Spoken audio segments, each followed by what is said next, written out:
Bonsoir à tous et bienvenue dans votre journal francophone ReNews diffusé par Reopen Media. Je suis Hasmi Karakelian. Voici les titres de ce journal. L'accord de Washington décrypté entre reconnaissance des frontières et abandon des poursuites internationales. Le jour d'après, la bataille de la communication, Aliyev pose déjà ses conditions. Pachinian multiplie les appels diplomatiques et Moscou reste ambivalent. Une paix à quel prix? En Arménie, des voix s'élèvent pour dénoncer une capitulation qui ignorait les droits des Arméniens d'Artsakh et préparait de futures persécutions. Et à l'international, l'indignation après la mort de 6 journalistes à Gaza, tués par une frappe israélienne et qualifiés de combattants par l'armée. Que contient vraiment l'accord de paix pré-signé à Washington? Le texte rendu public ce 11 août par consentement mutuel est le fruit de 3 ans de négociations. C'est ce document que les ministres des Affaires étrangères arméniennes et azerbaïdjanais ont signé sous les yeux de Donald Trump. Au-delà des poignées de main et des déclarations historiques, nous avons donc analysé les 17 articles qui doivent désormais régir les relations entre les deux pays. Les points clés, reconnaissance mutuelle de l'intégrité territoriale à l'intérieur des frontières de l'ère soviétique et renonciation à toute revendication future. Mais aussi le retrait de toutes les plaintes internationales. Une précision de taille, les frontières devront encore être clarifiées par un processus de délimitation, plongé au cœur d'un document qui redessine l'avenir de la région. Nous vous en présentons les extraits les plus importants. L'accord pré-signé par les ministres des Affaires étrangères et sur lequel l'Arménie et l'Azerbaïdjan négociaient depuis 3 ans a été publié par consentement mutuel. Il comporte 17 articles. Le texte débute par une référence au document fondateur de l'OMIL, de l'OSCE et à la déclaration d'Alma-Ata. L'article 1er stipule que les parties reconnaissent les frontières des républiques de l'ère soviétique. Article 2. Conformément à l'article 1, les parties confirment qu'elles n'ont aucune revendication territoriale l'une envers l'autre et ne formuleront aucune revendication de ce type à l'avenir. Les parties n'entreprendront aucune action, y compris la planification, la préparation, l'encouragement et le soutien de telles actions visant à démembrer ou à porter atteinte en tout ou en partie à l'intégrité territoriale ou à l'unité politique de l'autre partie. L'article 3 stipule que les parties s'abstiendront de recourir à la menace ou à l'emploi de la force contre l'intégrité territoriale ou l'indépendance politique de l'autre. Elles n'autoriseront aucune tierce partie à utiliser leur territoire pour recourir à la force contre l'autre partie. Le 4e article précise que les parties s'abstiendront de s'ingérer dans les affaires intérieures de l'autre. Article 6. Les parties négocieront de bonne foi en vue de la conclusion d'un accord sur la délimitation et la démarcation de la frontière d'État entre les parties. L'article 7 stipule que les parties ne déploieront aucune force tierce le long de leurs frontières communes et qu'avant la délimitation et la démarcation, elles mettront en œuvre des mesures de confiance et de sécurité mutuellement convenues, y compris dans le domaine militaire, afin de garantir la sécurité et la stabilité dans les zones frontalières. Article 8. Les parties condamneront et lutteront contre l'intolérance, la haine raciale et la discrimination, le séparatisme, l'extrémisme violent et le terrorisme sous toutes leurs formes. L'article 9 concerne les personnes portées disparues. Les parties échangeront des informations à leur sujet. Elles s'occuperont également de la recherche et de la restitution des dépouilles. Mais les modalités relatives à ces questions seront négociées et détaillées dans un accord séparé. Article 12. Aucune des parties ne peut invoquer les dispositions de sa législation nationale pour justifier le non-respect de ce présent accord. Une commission arméno-azerbaïdjanaise sera créée pour superviser la mise en œuvre de l'accord. Dans le mois suivant son entrée en vigueur, les parties retireront ou résoudront toutes les plaintes et procédures interétatiques présentées devant toute instance juridique et concernant les problèmes existants avant la signature. Elles s'engagent à ne plus initier de telles procédures et à ne pas s'impliquer dans celles qui seraient initiées par des tiers. En plus du retrait de toutes les plaintes, les parties s'engagent également à ne mener aucune action hostile l'une contre l'autre dans les domaines diplomatiques, informationnels et autres, et à tenir des consultations régulières à cette fin. David Sarksian, Reopen Media. Après Washington, Yerevan lance une offensive diplomatique par téléphone. Ces derniers jours, le Premier ministre et le ministre des Affaires étrangères multiplient les appels pour informer leurs partenaires des résultats du sommet de la Maison-Blanche. Comme nous vous l'annoncions hier, Nicole Pachinian s'est entretenue avec le président français Emmanuel Macron, qui a aussitôt réaffirmé le soutien de la France aux efforts de paix. Et ce dialogue avec Paris s'est poursuivi aujourd'hui au niveau des ministres des Affaires étrangères. Ararat Mirzoyan s'est entretenu par téléphone avec son homologue français, Jean-Noël Barrot. Il lui a détaillé les accords du 8 août en insistant sur la présignature du traité de paix, une étape qu'il a qualifiée de cruciale. Les deux ministres ont également échangé sur la mise en œuvre du déblocage des communications régionales. Pour Donald Trump, régler le conflit arméno-azerbaïdjanais était presque aussi complexe que de mettre fin à la guerre en Ukraine. Interrogé sur le dossier ukrainien, le président américain a immédiatement fait le parallèle avec le sommet de Washington. Et fidèle à son style, il n'a pas manqué de s'attribuer tout le mérite de ce qu'il qualifie de succès historique. Il a affirmé, je cite, « Nous venons de mettre fin à une guerre qui a duré 37 ans. C'était une situation très difficile, mais nous l'avons fait. »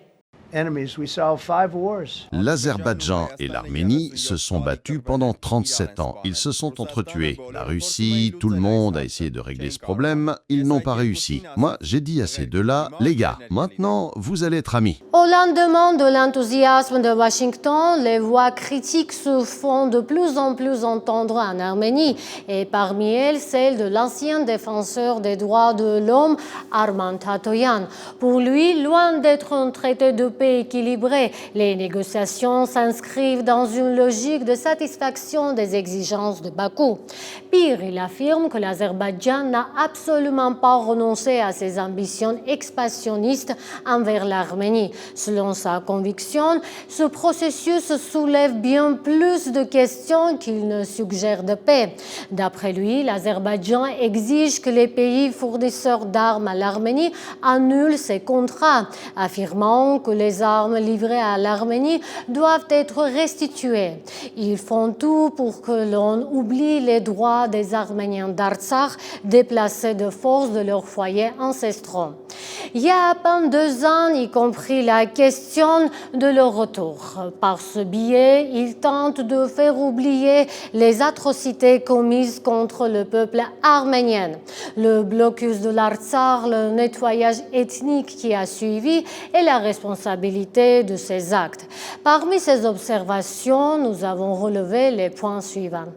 Par le biais de procès fabriqués contre les prisonniers arméniens, l'Azerbaïdjan promeut constamment l'idée que les Arméniens sont un peuple barbare et génocidaire, des vandales sans conscience, avec qui il est impossible de vivre en paix. Cela renforce un racisme d'État et une haine envers les Arméniens, créant ainsi les bases d'une future agression. Le procès de Bakou doit être considéré comme une menace pour le système de sécurité de l'Arménie et non comme une simple question de libération de prisonniers. L'Azerbaïdjan promeut activement dans ses programmes scolaires l'idée que toute l'Arménie serait une terre azerbaïdjanaise et que les Arméniens sont des nouveaux venus. Le pouvoir azerbaïdjanais poursuit ses vastes projets expansionnistes envers l'Arménie en présentant l'ensemble de notre territoire comme un soi-disant Azerbaïdjan occidental. La majorité des églises et monastères arméniens sont considérés comme un héritage culturel azerbaïdjanais dont ils exigent la restitution. Parallèlement, l'Azerbaïdjan a fortement augmenté son budget militaire. Le projet de traité de paix stipule le non-recours à l'ingérence dans les affaires intérieures. Mais il y a quelques jours, le président azerbaïdjanais a de nouveau exigé, sous la menace, que l'Arménie modifie sa constitution. Le pouvoir azerbaïdjanais exige que l'Arménie retire ses plaintes des instances internationales, sachant pertinemment qu'elles documentent les crimes azerbaïdjanais contre le peuple arménien et affaiblissent considérablement les positions de Bakou. Ce traité ne fait pas que rayer l'Artsakh de la carte juridique. Il prépare le terrain pour de futures persécutions. L'avertissement est signé Tigran Abrahamian, secrétaire du groupe parlementaire J'ai l'honneur. Il affirme que soi-disant document de paix vise à criminaliser toutes les personnes et tous les groupes qui luttent pour la restauration des droits des Arméniens d'Artsakh et pour leur retour collectif. Avec 4 ou 5 dispositions de ce document, sous différents angles, on poignarde le mouvement de l'Artsakh et les droits des Arméniens d'Artsakh. Eux qui, à une époque, se vantaient d'être la génération des victoires de l'Artsakh et ses héritiers, qui faisaient la fête pendant des jours en Artsakh, qui proclamaient Agdam comme leur patrie et qui portaient des toasts grandiloquents, jusqu'au moment où la conjoncture politique a changé sous l'influence de signaux extérieurs. Et maintenant, ils sont entrés dans la phase de la lune de miel avec les Turcs. Au lendemain de l'accord historique de Washington, la bataille de la communication fait rage et les lignes de fracture géopolitique apparaissent plus clairement que jamais. À Washington, Ilham Aliyev a déjà fixé ses conditions devant la presse azerbaïdjanaise. Il n'y aura de signature finale au niveau des chefs d'État que lorsque l'Arménie aura modifié sa constitution. Il s'est également vanté d'avoir empêché toute mention de l'Artsakh dans le document. À Yerevan, le débat est total. Le pouvoir assure que cet accord est bénéfique pour tous, y compris pour la Russie et l'Iran. L'opposition, elle, crie à la trahison et prédit des lendemains bien plus sobres, pouvant aller jusqu'à une nouvelle guerre. Au milieu de cette tempête, Nikol Pachinian a lancé une véritable offensive diplomatique. De retour de Washington, il a passé sa journée au téléphone, s'entretenant avec les dirigeants de Russie, d'Iran, de France, de Turquie et même avec le roi de Jordanie. Un appel a particulièrement retenu l'attention, celui avec le président turc Erdogan. Pachinian lui a affirmé que la paix ouvrait la voie à une nouvelle ère de coopération. Selon l'agence de presse russe RIA Novosti, les deux hommes auraient même directement évoqué l'ouverture de la frontière arméno-turque, qu'Ankara maintient fermée depuis des décennies. Erdogan aurait répondu que les discussions techniques se poursuivraient. Mais c'est bien sûr la réaction de Moscou qui est plus scrutée. L'appel entre Pachinian et Poutine et les déclarations officielles sont pour le moins ambivalentes. Si la presse internationale parle déjà d'une éviction de la Russie de la région orchestrée par la Turquie et les États-Unis, les hauts responsables russes, eux, se montrent plus mesurés. Alors, quelle est la véritable position de Moscou face à ces bouleversements? Voici à quoi ressemble la réaction russe. 3 jours après sa rencontre avec Donald Trump, Nikol Pachinian s'est entretenu au téléphone avec le président russe Vladimir Poutine. Il lui a présenté les points clés du document signé. Selon le communiqué officiel arménien, Poutine et Pachinian sont convenus de poursuivre leurs contacts actifs et leur dialogue politique. La version du Kremlin sur ce même appel est-elle plus nuancée? D'abord, elle souligne que c'est bien Pachinian qui a appelé Poutine. Ensuite, elle précise que le président russe a surtout parlé de la préparation de sa propre rencontre avec Donald Trump en Alaska. En retour, le Premier ministre arménien a salué les démarches en faveur d'un règlement pacifique de la crise ukrainienne. La Fédération de Russie, a rappelé Poutine à Pachinian, est prête à contribuer au règlement arméno-azerbaïdjanais et au déblocage des transports, conformément aux accords trilatéraux de 2020-2022. Poutine a souligné l'importance des mesures qui contribuent à assurer une paix durable entre Erevan et Bakou, conclut le communiqué du Kremlin. Bien que les communiqués de presse soient mesurés, selon les experts, les esprits sont beaucoup plus échauffés à Moscou. Quand on regarde les commentaires des médias et des cercles d'experts, même ceux qui sont liés au pouvoir, tous, sans exception, considèrent cela comme une défaite de la partie russe. L'objectif principal de ces accords est d'affaiblir les positions de la Russie et de l'Iran dans la région. Là-bas, il n'y a plus de normes d'étiquette diplomatique. On appelle les choses par leur nom. Le ministère russe des Affaires étrangères avait déjà réagi aux événements, rappelant les positions passées de l'Azerbaïdjan et le rôle joué par la Russie, y compris ses pertes militaires, dans la recherche de la paix. Maria Zakharova avait alors souligné que Moscou était intéressé par la formation d'une zone de stabilité et de prospérité dans le Caucase du Sud. L'Amérique fait un pas dans la région et vient remplacer la Russie, disent les politologues, les personnalités politiques et l'écrit la presse internationale. Depuis samedi, la rencontre de Washington est au cœur de l'actualité et du discours politique. Le radiodiffuseur public allemand Deutsche Welle écrit que même après la guerre russo-ukrainienne, la Russie ne pourra pas revenir dans le Caucase du Sud. Après les événements de la semaine dernière, Ankara et Washington sont devenus les principaux acteurs géopolitiques dans la région du Caucase du Sud. Ce sont eux qui influenceront activement son avenir, et non Poutine. Deutsche Welle conclut, Trump et Erdogan ont chassé la Russie du Caucase du Sud. Une thèse à laquelle la porte-parole du ministère russe des Affaires étrangères avait déjà répondu. La meilleure option pour résoudre les problèmes du Caucase du Sud est la recherche et la mise en œuvre de solutions élaborées par les pays de la région eux-mêmes, avec le soutien de leurs voisins immédiats, la Russie, l'Iran et la Turquie. Elle avait également souligné que l'Arménie était membre de l'Union économique eurasienne et que la frontière arméno-iranienne était gardée par des gardes-frontières russes. D'un côté, les commentaires officiels étaient mesurés, mais de l'autre, il y avait des allusions claires que la Russie allait essayer de comprendre comment cela correspondait à ses intérêts et qu'elle tenterait de prendre certaines mesures pour restaurer ses positions. Le député de la Douma d'État, Konstantin Zatulin, a également réagi. Ni Pachinian ni Aliyev, chacun à sa manière, ne sont intéressés par la médiation russe, ni par l'influence de la Russie en Transcaucasie en général. Naturellement, dans cette situation, ils cherchent leur bonheur à l'étranger. Mais si Aliyev poursuit ses intérêts nationaux et ceux de la Turquie, Pachinian, lui, trahit tout simplement ses compatriotes, ce qui n'est pas une première pour lui compte tenu de son expérience au Haut-Karabakh. Après la rencontre, Nicole Pachinian a répété que la formule adoptée à la Maison-Blanche avait été proposée de la même façon à la Fédération russe, rappelant l'existence d'un groupe de travail tripartite sur les communications régionales. Nous y avons toujours exprimé notre volonté de travailler dans cette logique, et il nous est resté incompréhensible de savoir pourquoi, au final, cela a été entravé de manière directe ou indirecte. Selon l'analyste Haïk Alatian, la Russie a souvent exprimé son intérêt pour un accord tripartite. J'ai vu le communiqué du MAE russe où il était question d'appliquer le point 9 de la déclaration tripartite à ces communications. Je me souviens même qu'une fois, le vice-premier ministre Vertchouk, qui représente la Russie dans la commission tripartite, a dit que ce serait très similaire au régime en vigueur à la frontière iranienne. Il y aurait des douaniers et des gardes-frontières russes, mais le contrôle souverain, douaniers et autres de l'Arménie, sur les communications serait entièrement préservé.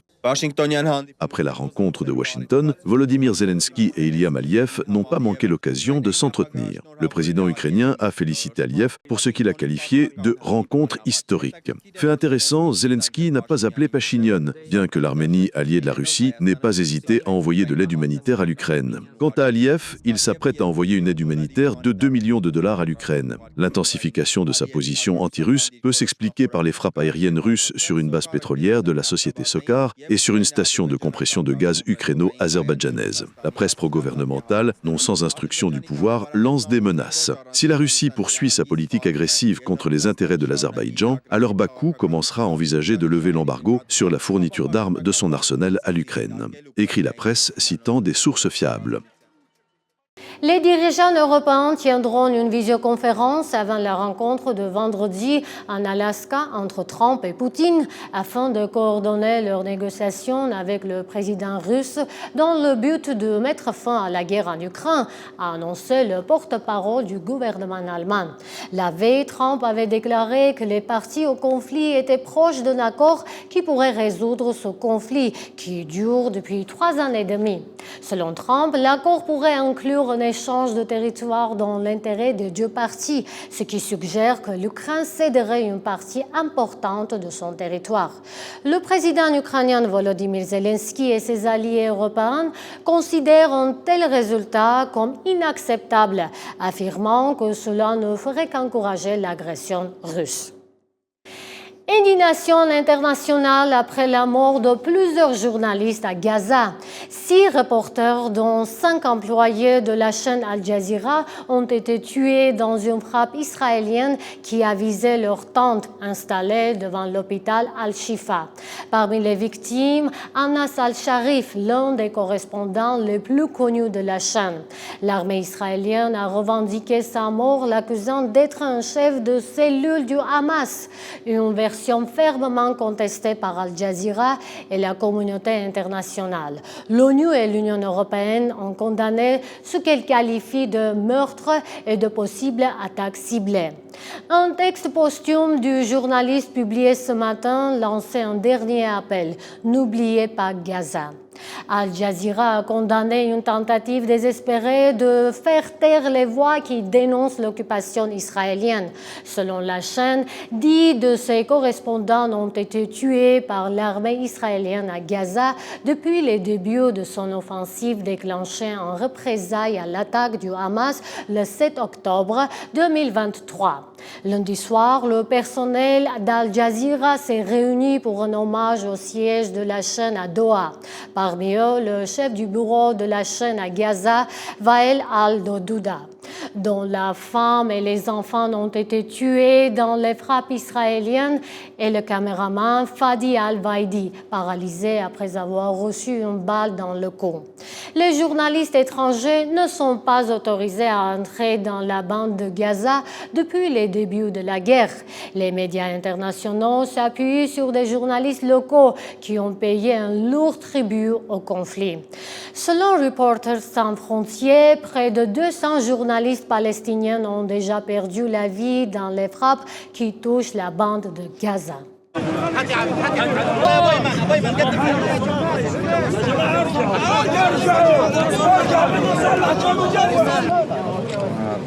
C'était l'essentiel de l'actualité en ce 12 août. Merci d'avoir suivi ReNews, l'édition francophone de Reopen Media. Je suis Hasmi Karakelian et je vous donne un rendez-vous demain. À très vite.